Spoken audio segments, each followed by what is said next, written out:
Yes. Yeah, there we go. Come There on. he is. That's what I'm talking about.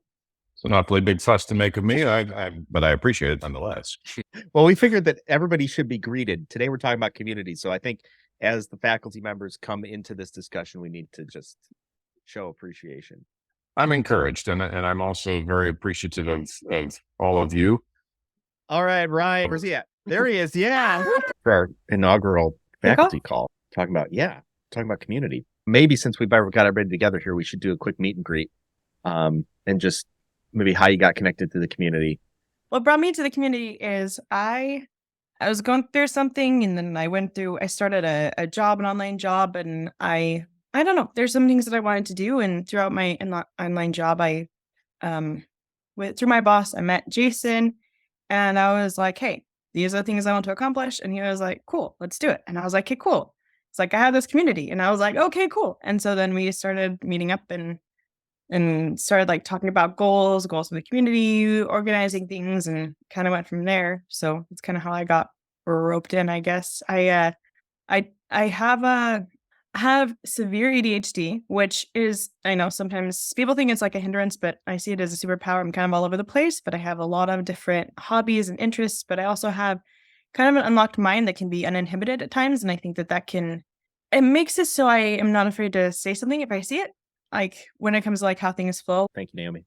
I'm Ryan, and let's see. I've been in tech sales throughout all my life, and done a bunch of different things from working as an usher at Cirque du Soleil, working on a cruise ship, and then I was also a flight attendant at one point in my life. I'm a lot older than I look, I guess, and I was connected with Jason through a project that I was working on. We were working on together briefly, called Embark.live, in which it was a website that really tried to pair up entrepreneurs with experts, Jason being one of them.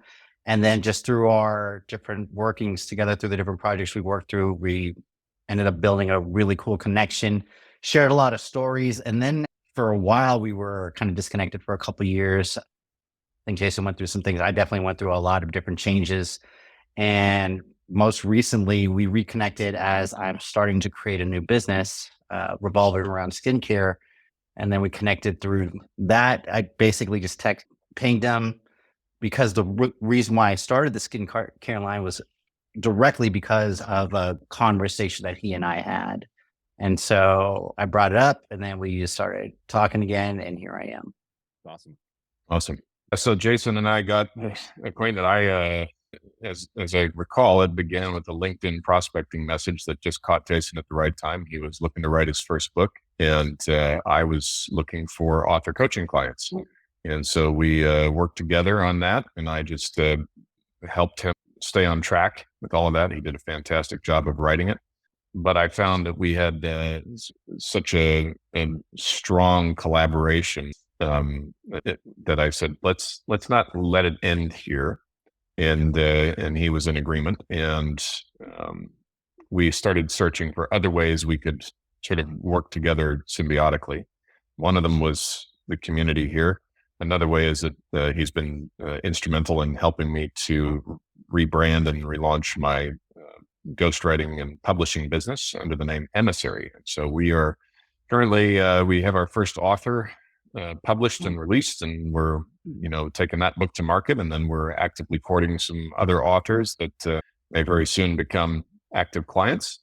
And then, there's the opportunity here to contribute from my end of the spectrum, particularly with the written word, and also from a business development networking standpoint, which I've always had a knack for.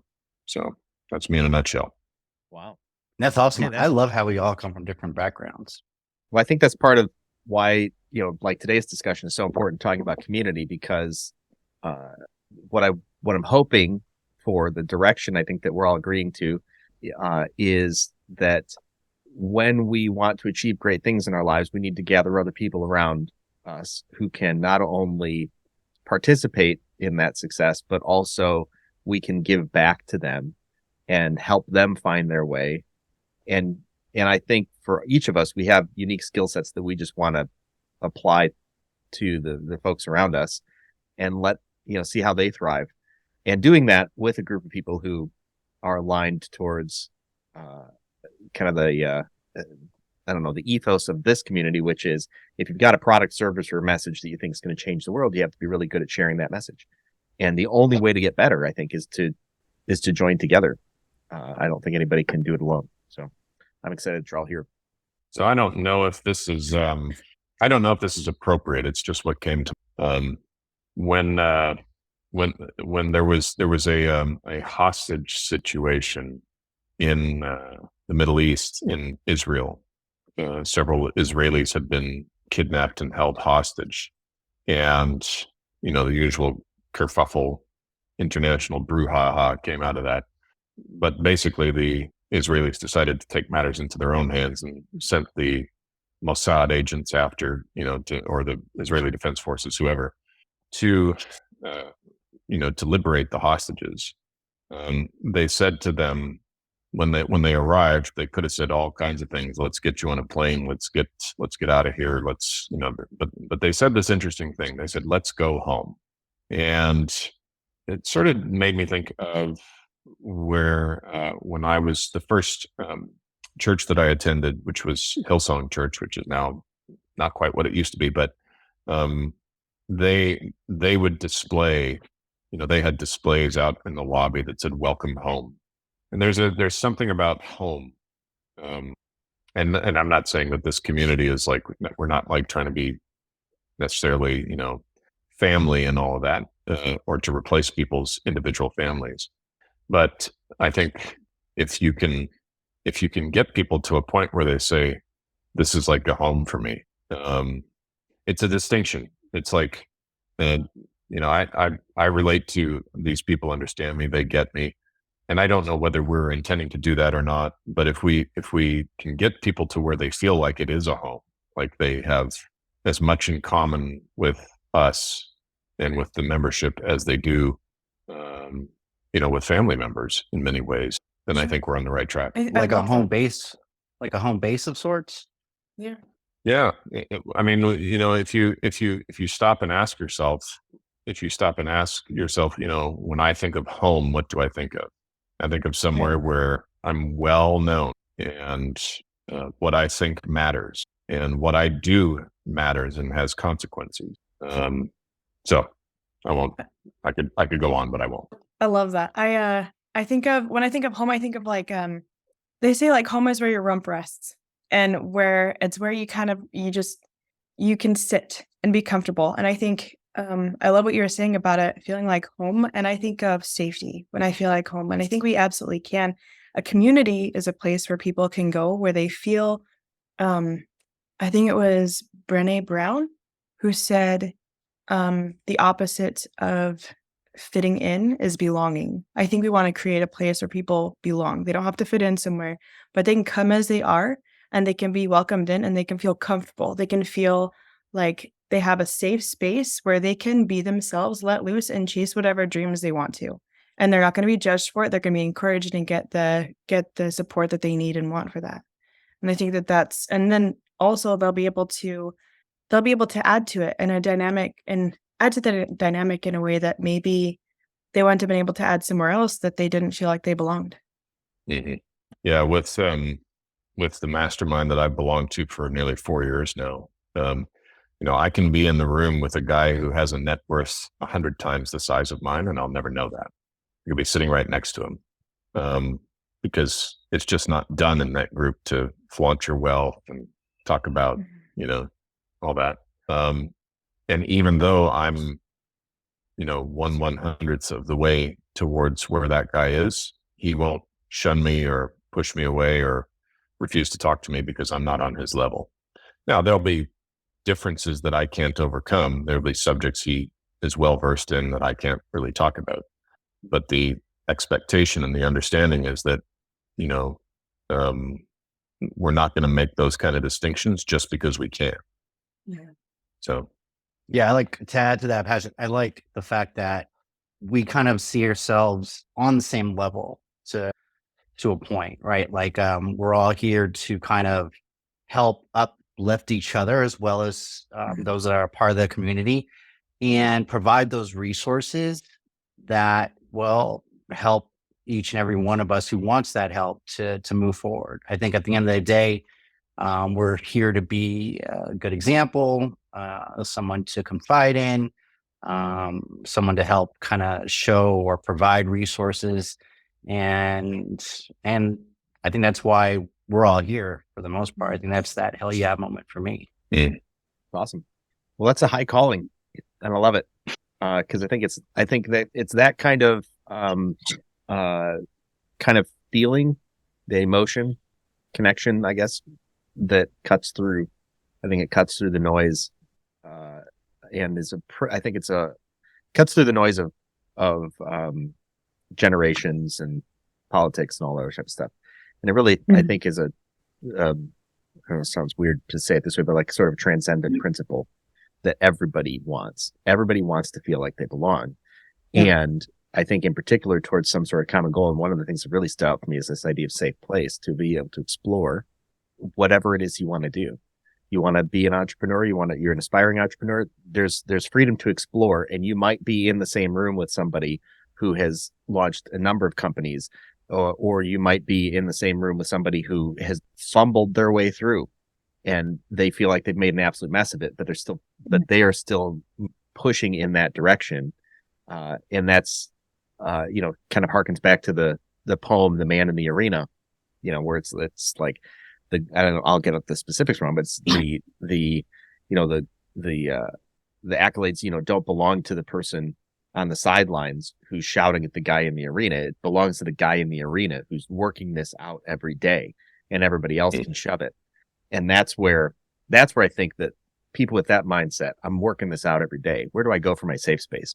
And that's sometimes not family or friends. Sometimes it's, these people who were strangers and they became, like you're talking about, a sense of home, a sense of community, rootedness towards common goals and common aspirations, and a common, beyond the goals and the aspirations, because that's neat, a common a feeling, I guess. You kind of know when you're family. Yeah. And in a healthy, there's unhealthy and there's healthy environments, right? And so in the healthy sense, what I'm learning is a couple of key things. Number one, let another person's experience be their experience. Let another person's personality express itself, and don't try to impose upon them what you have found to be effective for yours. And just as an example of this, my sons are growing up in a very stable, faith-driven home, which is the opposite of what I grew up in, a very unstable, faithless home. And I have to stop myself sometimes and remember, as I try to educate him, thinking that what happened to me is also going to happen to him if he's not careful. There's some risk of that, but he's not as exposed to the risk as I am. And so he's not aware of it, and trying to force him to be aware of it isn't working. I would just say that, the same sort of thing, same sort of grace and humility and self-awareness is the mark of a Thinker Growth member. Somebody who says, I'm happy to share with you something that worked for me. It may or may not be the right thing for you right in this moment, but it may give you an idea, as opposed to, you need to do this, and this is just follow these steps and buy my program and all that kind of thing. We don't want to do that. Along with that, I think I'm sorry, along with that, the one of the things that stands out is asking for permission. So I've got a friend who does this religiously because he's been part of men's groups and that type of stuff, and he's been trained in this. And someone will voice, like in a men's group, they'll voice a thought, and you kind of look at it and you're like, that okay, like I just can see you're just trying to figure this stuff out, right? And then my friend will ask, are you open to some feedback on that? And it is that exchange right there. Are you open? Rather than just jumping in and saying, how I'd like to list the 10 things you've got wrong with that thought. Because how many times do we kind of know, we just want to explore. We know it's not perfect. We know it's not, quote, right. but we're headed in the direction. And it's just like, cut me some slack here. I know it, I know my bread didn't rise. You don't have to tell me that. Like, are you open to getting to learn how your bread could rise better? It's like, maybe not. Maybe just leave me alone. I was giving this to you, and I know it's not perfect. I think having that space to allow people to just throw themselves into the ring and be like, hey, I'm just playing around here. just walk with me on the journey. And having that safety for the feedback. And Kate, going along with this, I actually had a conversation with my brother just the other day where we were talking about that very thing, criticism without, or not criticism, feedback, criticism, pointers, improvement notes without unsolicited is just rude. And I think he's someone who doesn't see that, and he kind of like throws it at people in a very aggressive way. And so he kind of turned it to, because he doesn't approve of some of my decisions that I've made. And I turned it to like, okay, you don't get to attack me for that though. He's like, well, I'm just expressing what I feel in regards to, I'm just expressing my opinion. And I said, you're expressing your opinion, disagreeing with my life choices. If you're expressing an opinion for somebody else's decisions unsolicited, it feels like you're trying to control them. If they invite it and they're inviting feedback, it feels like you are trying to help them. Even if it's coming from a place of love, that invitation, when it's wanted, when it's asked for, it does so much. And if somebody is getting criticism when it's not asked for, all they're going to feel is controlled and shut down. And they're not going to feel like they can actually fly with it they should be able to. I think to kind of change gears real quick, to kind of go back on the whole community aspect, I know a lot of, and myself as well, they're, entrepreneurs typically feel like they're alone in whatever projects they're working on and their journeys or whatever. And so it's always been like one of those things where it's like you find a mentor, you find someone who can help you, show you along the way. And that's why I really feel like this community is going to thrive, with the fact that people like that are in this community where we can share ideas and share feedback, request feedback even, and be able to take in that feedback and kind of pay it forward within this community. And I think that's really important. I think we all bring skill sets and life experiences that each of us can benefit from, along with the members within this community. And I think that's why those of us in this community are going to thrive. And I'm really looking forward to it, to be honest. I think all of us here are very fortunate to have found each other.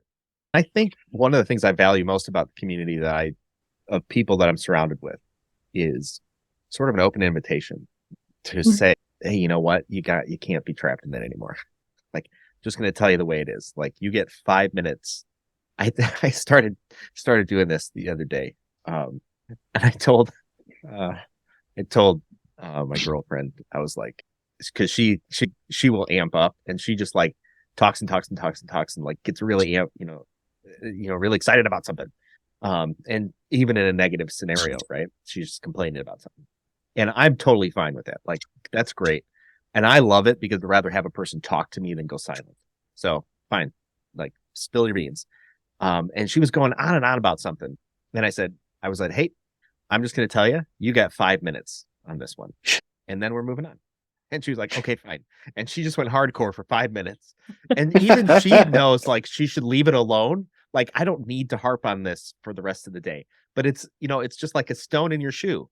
You can choose to walk with the stone in your shoe, or you could stop for a moment, bitch about it, get rid of the stone, and then go on. And by the afternoon, you'll forget the stone was there. But that is a choice. That is a mindset. And sometimes you need people around to say, listen, you get 5 minutes on this, and then we're moving on. Yeah. As we've been talking about like our different experiences and skill sets for the group, why don't we all talk about what our superpower would be? I guess I'll start. I feel like my superpower is empathy for the most part. I think when I meet people and I talk to people, I tend to like to learn about them and where they are in their life to bring them to what they want to do or who they want to become. And I often really try to help people kind of understand um, where they're at in their journey. And what I like to do is help people kind of discover either what they want to do next or what they may be doing right now. So I feel like that's my superpower, is empathy and being able to talk and listen, hopefully more so listen. Oh, it's good insight. My superpower, as I've described it before, thought about it before, is to see people.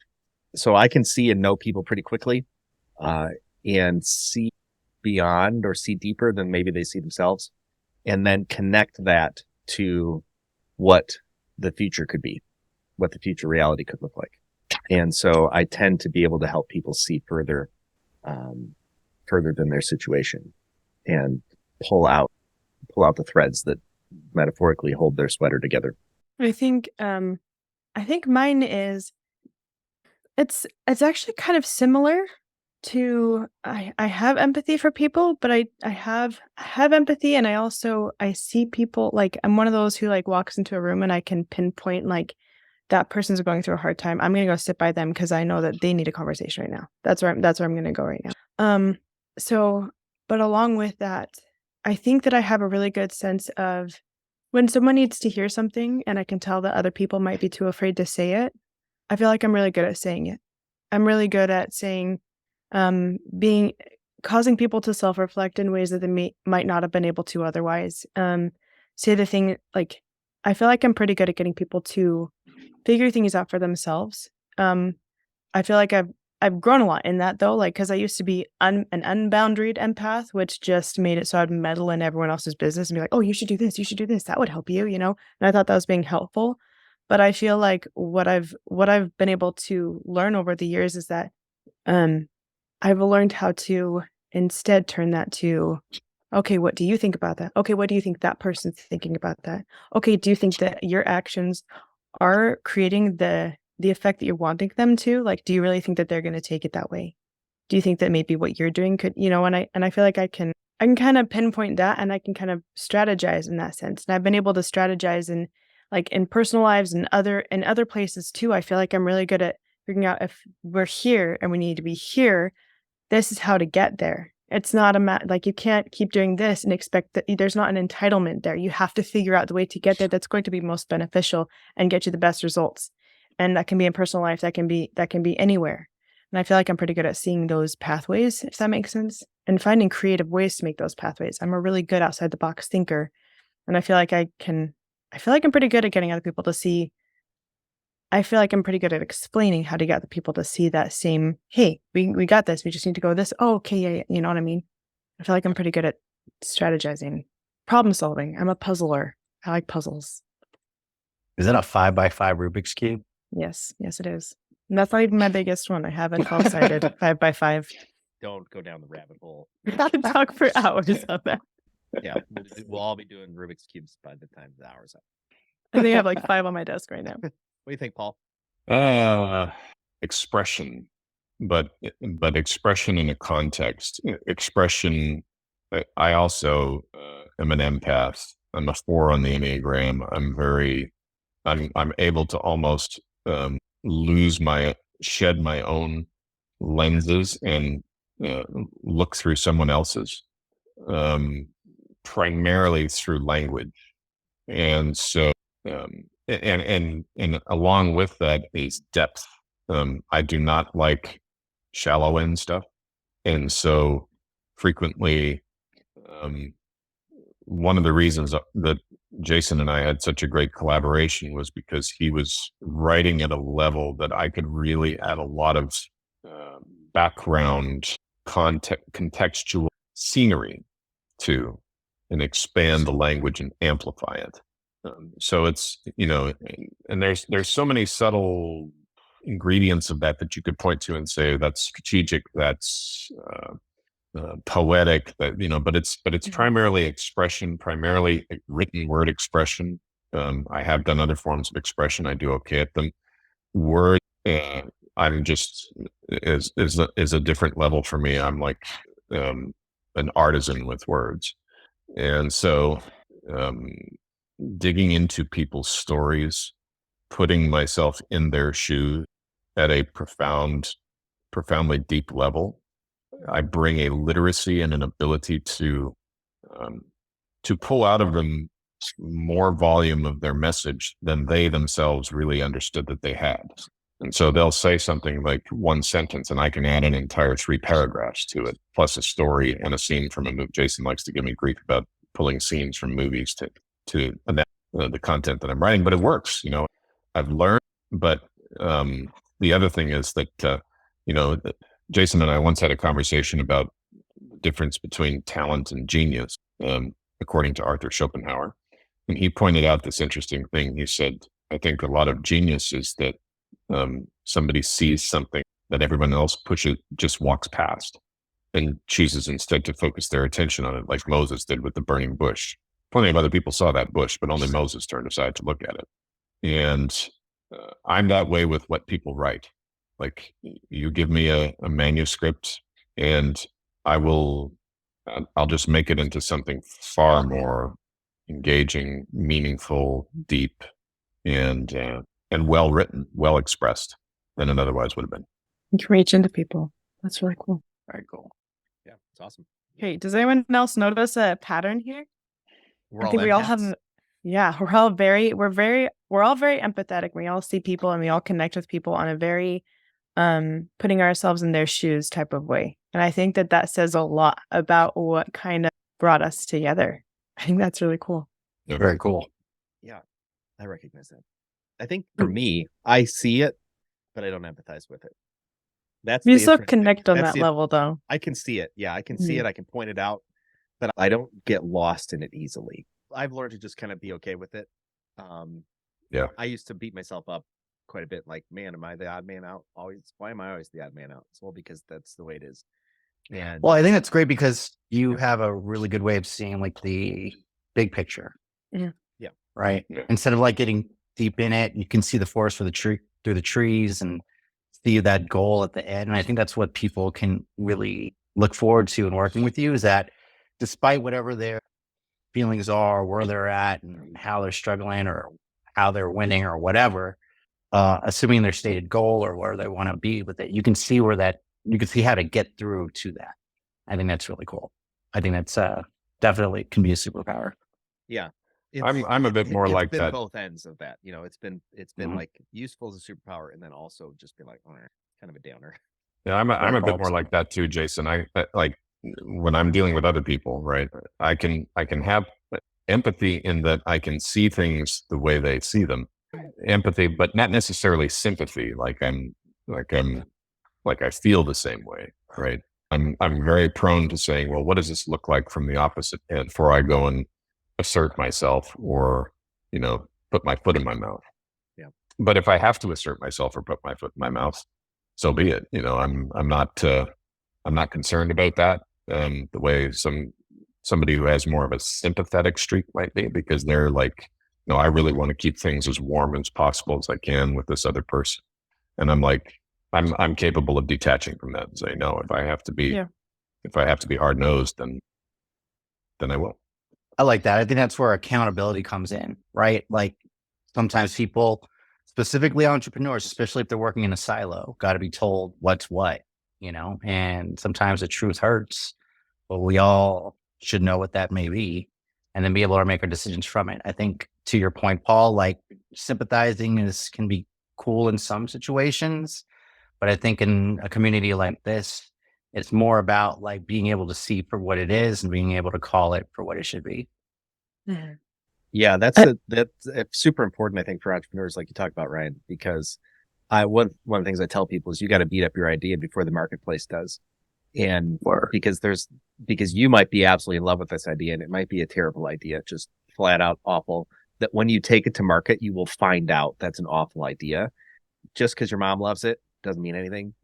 Yeah. It's like the years ago, I grew up with sausage and rice casserole. It is rice-a-roni, sausage links, or breakfast sausage links that you microwave first before you put them in the sausage casserole. Then you add in tomato sauce and mix that around, and then you top it with cheddar cheese and bake it. And I thought it was fantastic. I got married, and no one else thought it was great. I think it might be my brother and me. We're the only people I think, who just are in love with sausage and rice casserole. I never ate it after I grew up because nobody else liked it. I wouldn't take it to market and be like, you know what we're doing in this restaurant? Sausage and rice casserole. Because studies have proven it's awful, right? So whatever your family loves means nothing when you get it to the marketplace. Well, that was one of the big takeaways I had from one of the first masterminds I was a part of was, and they said essentially the same thing, Jason. They said it's better to walk off this stage humiliated than it is to walk away from the entire marketplace humiliated. Yeah. Right. For sure. Yeah. It's not pleasant either. Neither one is pleasant, but this one's a lot less expensive than the other one. This is a safe place for rejection. Yes, I like that. Safe place so for rejection. Yeah, and it's also so important, I think, to have a place of wise experts who are not involved in your business from a monetary standpoint. They don't I don't need anything from you. This is anything they don't have stakes in. Yeah. Well, and it's important because it gives a level of objectivity that you can't find even in your own community. So there's a restaurant facility. It's just a box. It was a Tumbleweeds or something like that at one point in time, and then that Tumbleweeds went out in 2 years, and then it turned to something else, and that went out in 2 years, and then it turned to something else, and that went out in 2 years, and somebody just launched a new, and then it sat there for like a decade in a strip mall that nobody goes to. It is not in anyone's traffic pattern. It's an awful location for a restaurant, and somebody just was super excited, and the Small Business Development Center and was so excited to announce that this great business was dropped into this location, and ta-da, it's a new restaurant. It's like, that is the restaurant. That location is where restaurants go to die. Go to die. Yeah, it's a graveyard. And they're massive. And you're tiny, and you're like, you think you've got this fantastic little ethnic food place. That's why ethnic food places are small, because it is you cannot fill this massive restaurant. And you might have got it for a great deal, but that's only because nobody goes there. And it's been proven over and over and over again that restaurants fail. But the Small Business Development Center needs a win, and somebody got a grant. And it's like, it has nothing at all to do with whether your idea is going to be successful. And I think it's embarrassment sometimes when folks because the Small Business Development Center has no money in this thing. They just get the accolade of ta-da, that they're funding another loan dollars. It's like, okay, great. Yeah. And you got a grant. Okay. The grants have to be given away by law. So it's just like, none of this proves the efficacy of your concept. Someone should have told them. Maybe they didn't. People will. Maybe someone did. Maybe someone did. People probably did. Oh, they did. That's so sad. Maybe they weren't willing to listen. Oh, that's I think why you got to get people who are outside your friends and family, because your friends and family are lying to you in some way. Yeah. Yeah. And they don't mean to. They don't mean to. They're not trying to. But it can sabotage. Yeah, sometimes kindness can sabotage your future. I think it's that the objective point of view that's really what's valuable, specifically in any community, is to have people who you don't know, who you wouldn't necessarily, talk to on a personal level, maybe a stranger or something like that, looking at what you're doing and helping you decide whether or not this is something you should continue to pursue. To the point of what Jason was saying, like if you see a space that's been in and out of businesses, the same type of business, it's probably a pattern going on there. Or, if you're superstitious, it's cursed. But we also need to be willing.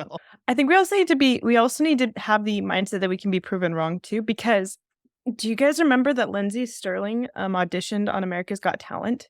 And do you guys know who Lindsay Sterling is? No. Reference. She's someone who she plays violin, and she makes videos playing the violin and dancing as she plays violin. She's very good at it. She's very good at it. And she puts a new spin on it. She does like electric violin. She's incredible. America's Got Talent, they shot her down hard. And they no one's going to watch this. And it made sense because patterns are patterns, right?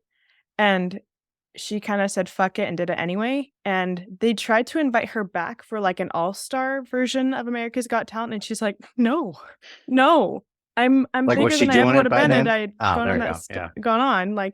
She's way bigger than she ever would have been if she had stayed on the show. I think she got kicked off the show. I don't even think she got accepted, or she didn't make it very far, but she did it anyway. And so I think on top of giving people the feedback that they might not want to hear, I think there's something really exciting about being open and being thrilled for people when they do prove us wrong. If they're gonna have that FU mindset to feedback, I think, and they do it anyway and they succeed, I think some people can take it as like, oh, I can't believe they made it. I didn't think they would. Oh, and they like almost get offended when someone makes it and they didn't think they would. And I think that we can create a space where we can be happy for people, even if we didn't think it would be successful. I think we can be open to that and let people do their thing. Like we'll give them the feedback. And like I said, it's a safe place to be rejected because it can also be a safe place for if they make it after rejection, they'll be able to be encouraged still. Or if they come back with their tail between their legs because they fell on their face because they didn't listen to anyone, it'll also be a safe place to be welcomed back after that as well. I like that. I think that's great. Specifically Yeah, using America's Got Talent analogies and American Idol analogies. I'm all for Also, talent. I'm a I think talent a agent. That's my a safe superpower. place to pivot too, because that one concept may not work, but you're going to take elements from that Yeah. and leverage those into your next concept. It will make you wiser. The failure will make you wiser, and you bring that in, that newfound intelligence integrated into your new concepts. I think it can be more Yeah. successful through failure. It's like what they say, you Absolutely. never start from scratch. It's impossible to start from scratch. You really can't because you start from a place of more knowledge. You might start from ground zero, but you might know how to build that a lot better now. Yeah. Mhm. So you have What more I've tools in your found, box. I've been a judge, a mock judge, and I've judged a Miss America pageant locally. And, we have these sessions where we got to give feedback to these, teenage, very young ladies. And, Mhm. they're trying their hardest and they're doing all this stuff and they're so young and they don't, I don't think they even understand the magnitude of what they're building within themselves to be able to withstand that. Yes. But, I will preface criticisms very often by saying, I hope you prove me wrong on this, but this is what I see, Yeah. to frame it in a way that says to them, I could be dead wrong about this just because I'm a crusty old 43-year-old white guy who doesn't know anything about being a young woman. However, this is what I see, um, and I've had just one message after another over the years of how much people liked the feedback that I gave, because I just, I would preface it by saying things like that, like, here's what I want to see from you that I'm not seeing right Mhm. now. And perhaps even, with some people, it would be good to say, before you sign up for the hot seat or man in the middle or whatever we call it, before you sign up for that, here's some helpful questions to ask yourself. It's a lot of entrepreneurs, I know I'm one of them, are very prone to shame and shaming themselves. And it was one of the toughest things for me to do, was to recover from the hot seat series that I did in that mastermind that I mentioned earlier. I was just like, I got totally taken out by it. And so, I definitely think that would be a helpful thing for people to go through and let us, do the beating up before the marketplace does. I also think it's very important how you frame it. But Yep. Absolutely. All right. One of the biggest opportunities we have here is to show how to work well with others in this type of space, and build each other up. I think it's fantastic. I'm super excited that you're all here, and I'm happy to have played any part in bringing everybody together. I'm super excited. Can't wait to go down these journeys with each of you, with people in the rest of our community. Yeah, this is really cool. I'm having fun. And I think there's going to be a lot more fun to have.